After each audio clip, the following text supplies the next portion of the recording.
Peran mahasiswa sebagai generasi penerus bangsa.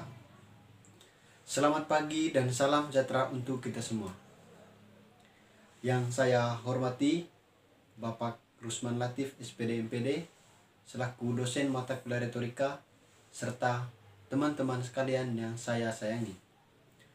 Pertama-tama, sebagai insan yang mulia, patutlah kita panjatkan puji dan syukur kita terhadap Tuhan Yang Maha Esa, karena atas berkat dan rahmat-Nya kita dapat berkumpul di tempat ini guna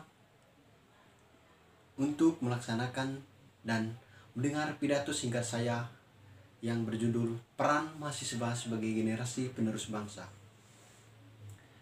Sebagai seorang pelajar dan bagian dari masyarakat, mahasiswa slogannya memiliki peran yang sangat kompleks dan menyeluruh. Sebagai seorang mahasiswa dan bagian dari masyarakat, slogannya memiliki peran yang sangat kompleks dan menyeluruh, sehingga dikelompokkan dalam fungsi agen social of control, agen of change, and iron stock. Dalam fungsi ini, ataupun tentu saja tidak dapat dipungkiri bagaimanapun peran yang sangat besar diemban mahasiswa. Sebagai seorang pelajar dan bagian dari masyarakat, mahasiswa slogannya memiliki peran yang kompleks dan menyeluruh, sehingga dikelompokkan dalam fungsi agen social of change, agen social of control, and iron stock.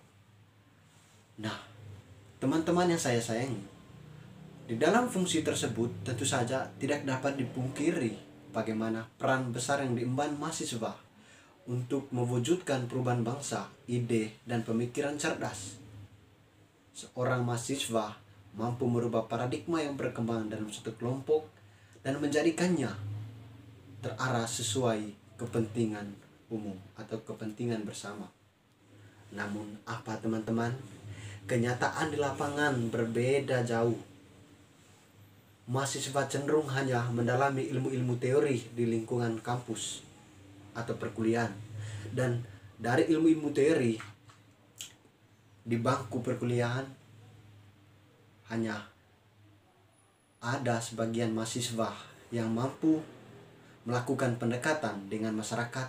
Teman-teman yang saya sayangi, perlu saya jelaskan kembali peran ataupun fungsi dari mahasiswa itu sendiri. Yang pertama, mahasiswa sebagai agen social of change, yaitu di mana kita dituntut untuk menjadi generasi yang bisa membawa perubahan-perubahan yang baru, perubahan-perubahan yang besar, baik untuk diri kita sendiri, orang lain, masyarakat, bangsa, ataupun negara.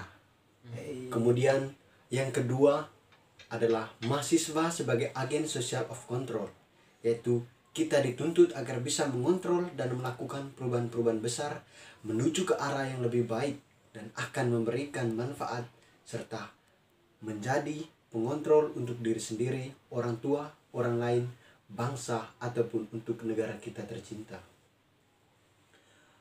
Teman-teman, kemudian yang ketiga, fungsi mahasiswa itu sendiri atau perannya itu yang ketiga adalah mahasiswa sebagai iron stock, yaitu mahasiswa diharapkan menjadi manusia-manusia tangguh yang memiliki kemampuan dan akhlak mulia sebagai mahasiswa dan akan menjadi generasi penerus bangsa dan negara ini. Rasional, analisis, kreatif, universal, dan sistematis. Teman-teman yang saya banggakan dan yang saya sayangi, dalam kaitan pembentukan manusia modern, kita melihat beberapa pentingnya program perguruan tinggi sebagai jenjang tertinggi dalam sistem pendidikan formal di negara kita, yang hendaknya dapat menghasilkan tenaga-tenaga ahli yang dapat pula mengembangkan ilmu pengetahuan dan teknologi. Teman-teman yang saya banggakan dan yang saya sayangi, demikianlah pidato singkat saya ini demi materi praktik ujian akhir semester 6, dan kiranya dapat membuka pikiran kita semua dan jadilah mahasiswa agen of change, agen social of control, and iron stock, dan jadikanlah makanan pokok kita dan ciri khas kita, yaitu rakus. Apabila ada kekurangan dalam pidato singkat ini, saya mohon maaf. Sekian dan terima kasih. Selamat siang.